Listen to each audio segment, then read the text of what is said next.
have two people come out saying that Diddy was talking to the feds. He might have been cooperative in some way, shape, or form. You don't get away with human trafficking unless you give up John Gotti or something like that, and that's not what happened here. I can tell you, Jesse, that this investigation's been going on for a long time, very closely held by HSI, so much so that even some of the agents on the raid a week ago today didn't know whose house they were raiding until they got there. That's how closely held this Wow, investigation. because there could have been a tip. Absolutely. Listen up, y'all. Diddy's trial is getting closer by the day, and he is literally cracking under pressure. He just dropped the names of all his white associates who helped him get away with his freak-off activities for so long. And trust me, you will absolutely gag when you hear these names. People were already whispering that Jay-Z, Young Miami, Jennifer Lopez, and a bunch of others were involved. But this new list?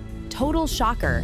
And word on the street is that he has even more names to drop. Diddy is not planning on going down alone. He is dragging everyone who was involved right along with him to jail. Things have gotten so incredibly bad for Diddy that one of his lawyers, Anthony Richo, actually stepped away from the case because he found out new details about what Diddy really did. The crazy thing? This is the same lawyer who had no problem defending Osama bin Laden. So him dropping Diddy as a client means this case is way worse than we think, and there are so many more people involved in this mess.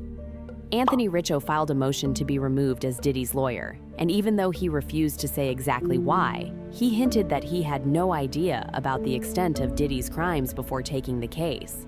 But after months of being involved, he now has all the facts, and this is bigger than anything he's ever dealt with.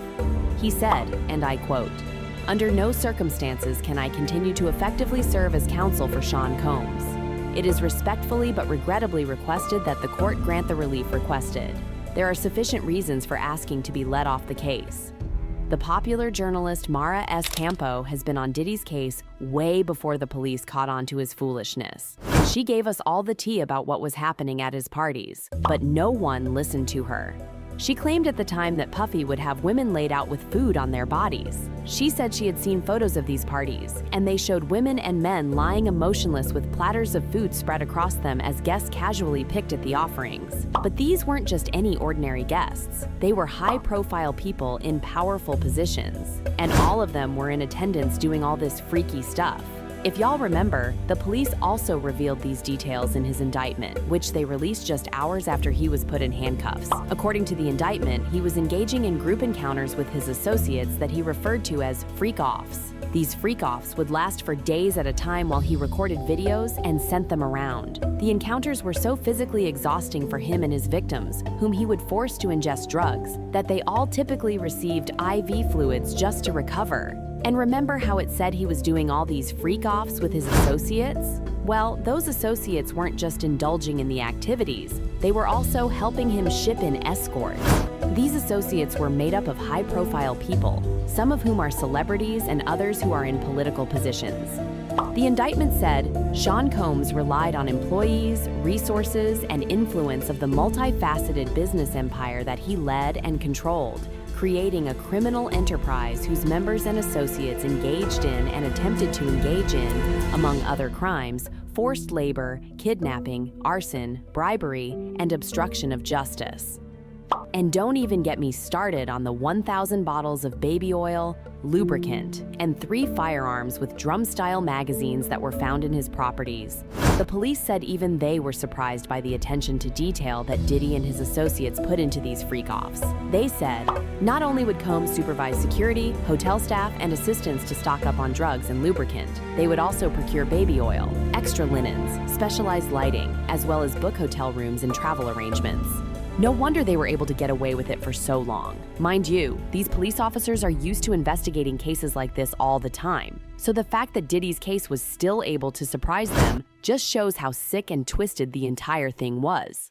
Now this is where things get even messier because photos of one of these freak-offs later leaked, and it exposed some of Diddy's white associates, including some celebrities who we all know. Prior to this leak, we had all already heard about the freak-offs, but this was the first time we actually saw any visual evidence of it, and it's exactly like what they've been describing. All your faves were there too, including Kim Kardashian, Paris Hilton, Chris Brown, Leonardo DiCaprio, the late Aretha Franklin, Obama, Trump, Harry, and our Christmas queen Mariah Carey. The list just keeps going on and on. From the looks of it, it started off as a normal party during the day because everyone was fully dressed in the photos and having a good time. However, the photos from later that night really proved that there were two sides to Diddy's parties. And if you didn't leave early, you'd probably end up in a freak-off or drugged out of your mind. For example, there was this photo of Diddy pouring champagne on these two escorts as they touched themselves seductively. It's believed that these girls are among those he illegally transported into the United States to be used during those freak-offs.